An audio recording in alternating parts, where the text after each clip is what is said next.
Hi hello friends, ఎలా ఉన్నారు? నేనైతే బాగున్నాను. ఈరోజైతే నేను ఇంట్లో రోజువారీ సరుకులు అయితే చూపిస్తున్నాను.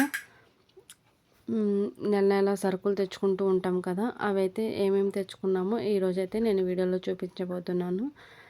ఇంకా లిక్విడ్లు, విమ్ము, బట్టల లిక్విడ్లు, నూనె ప్యాకెట్లు, ఇంక ఇలాంటివన్నీ మనం తెచ్చుకుంటూ ఉంటాం కదా. మేమైతే హోల్సేల్ కొట్టులోనే తెచ్చుకుంటూ ఉంటాము. నెల నెల తెచ్చుకుంటామండి.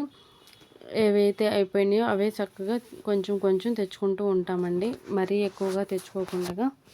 ఇంకా ఉప్పు ప్యాకెట్లు, ధనియాలు అయితే 100 గ్రాములు, 50 గ్రాములు అలా అయితే తీసుకుంటామండి. చిప్స్ కూడా అలానే తీసుకుంటాము. ఇంకా సబ్బులు అయితే ఒక 10 అయితే తీసుకుంటామండి. మనకి ఎక్కువగా సబ్బులే యూస్ చేస్తూ ఉంటాము. ఇంకా పిల్లలకైతే బూస్ట్ ప్యాకెట్లు కూడా తీసుకున్నామండి. హోల్సేల్ షాప్లోనే తీసుకుంటాము. ఇంకా రవ్వలు, పిండ్లు అన్నీ అక్కడే తీసుకుంటాము. అప్పడం ప్యాకెట్లు అయితే తీసుకుంటామండి మేము.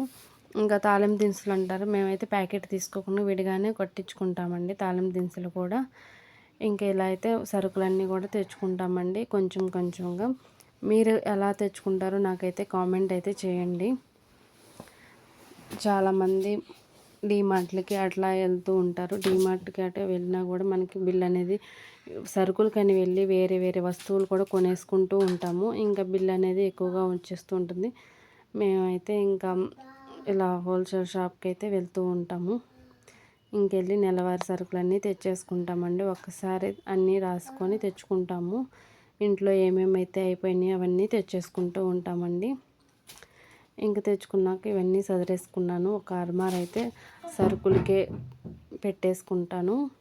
అన్నీ ఒకే అర్మార్లో సరుకులు సదురుకుంటానండి. మనకి ఏదైతే అవసరం ఉంటాయో అవన్నీ చిన్న చిన్నగా డబ్బాల్లో అయితే పోసుకుంటూ ఉంటాను. ఈ వీడియో మీకు నచ్చితే లైక్ చేయండి, షేర్ చేయండి.